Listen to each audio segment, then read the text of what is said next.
This ETF could be of particular interest in these more rocky times in the market. First off, read this disclaimer carefully. We will look at BTAL. BTAL is the ticker. It's the AGFIQ US Market Neutral Anti-Beta Fund, okay? It uses a long-short strategy.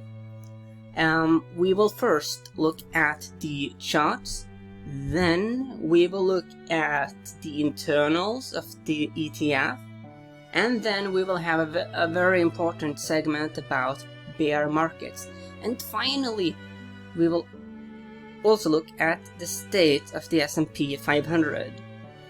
This right here is a BTAL, Quant Share US Market Neutral Anti-Beta Fund. We are using stockchart.com doing a trend analysis. Quite a few different indicators here. These are weekly data points. You could make a strong case that this is a rounding bottom, and the momentum has definitively been in favor here of BTAL. Hence, throughout all of the turmoil, up and down, and chaos in the stock market, BTAL, it's been seeing higher highs and higher lows. We are above all these weekly moving averages, looking nice. You can see here that Aaron is, rather bullish. Let's go to the daily data points as well. Like that. Here we got the dailies. Yeah, we are above all the moving averages, and you can see the moving averages here.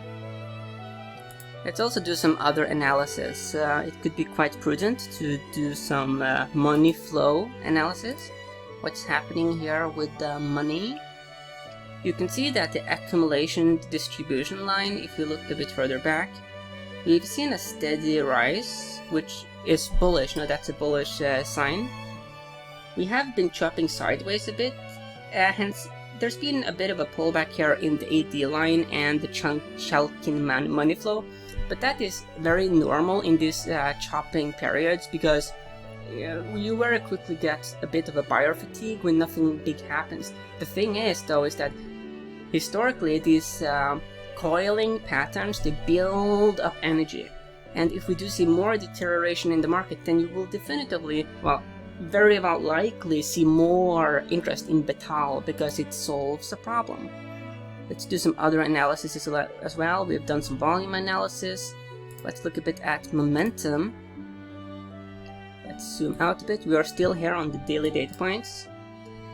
Seen some nice acceleration here to the upside. There's still some distance away here from the upper Bollinger Band. The PPO, percentage price oscillator, it just sent a buy signal. That's good. Yeah, all in all, and you can see here that RSI is 58. And corroborating the recent rally. All in all, from a technical standpoint, BTAL looks rather interesting. Let's now look at. Let's look a bit at the seasonality. That's one of the things you can get on stockcharts.com. We are now comparing 2018 and 2019. Percentage of months in which BTAL closed higher than it opened. You can see that May historically has been a very good month for BTAL, and also October and December. Okay, here is BTAL. The expense ratio is a bit juicy at 2%, but that is not that shocking given that this is using a very unique strategy. BTAL works exclusively in the US equity space, going long, being bullish, low beta stocks and short high beta names. The fund's market neutral approach explicitly aims for fully offsetting nominal long and short positions, in contrast with some competing long-short ETFs that lean towards net long equity, meaning this one is really actually trying to be market neutral.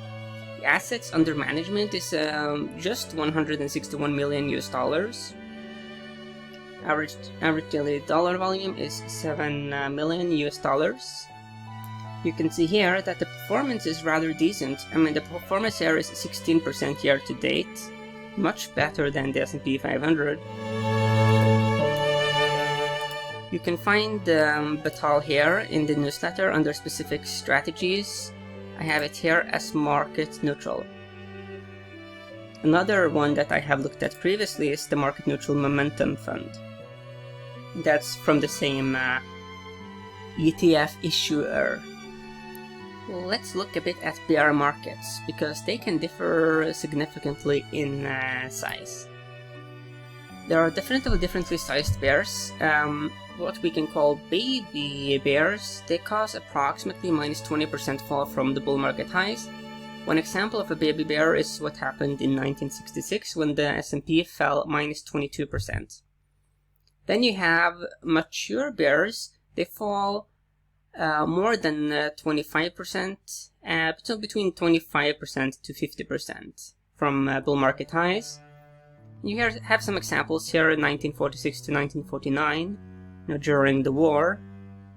You can say 30%, 68 to 70, 36% fall, 87, 33%, and the dot-com bubble was minus 49% fall. Then we have the alpha bears. They are the worst. They cause between minus 50% to 100% fall from bull market highs. 2008, that crash was huge, minus 57%, and the 29 to 32 was minus 86%. Hence, yes, the market can fall really far when it starts to fall. The duration of the bear market is important, and the longer they last, the deeper the damage, and generally speaking, we do expect the bear market to last at least some months. And it is very contingent on the length of the previous bull market. Hence, in the current situation with the S&P 500, when we've had the longest bull market in history, and then you have people now saying that the recent rally was a new bull market, it's very hard to take that seriously because it doesn't make logical sense. A bear market needs to have some length for the market to actually be repriced. The shortest bear market was less than 2 months, and the longest was 61. The average duration of a bear market after World War II is actually 14 months. A fall, less than minus 20% is what we call a correction. Let's look a bit more at the charts here. Let's take another one here for BTAL. Yeah, let's go with the gold one. That one is interesting. Here you can see some area. This is called area. Type is area. We have histograms, elder impulse, a mix. You can see that yes, we are basically chopping sideways. Some recent rally here, up almost 1% today because the market is down. You can see the PMO here, very close to sending a crossover signal, which would be bullish. Let's look now a bit at the S&P 500, because what happens with S&P is very important, relevant for what happens with BTAL. Okay, so here is the recent development. We did go up here and tested the exponential that is 200-day moving average 2 times, try and fail, which is a bearish signal. We also here have the PMO super close to sending a sell signal. Sell signal here, that was pretty bad. Send the buy signal here, that was really good. Really close. Okay, so yeah, that's a bit problematic for the S&P. Let's go to the Joker. Here we can see some of the volume. This is using the weekly data points. Let's zoom in a bit.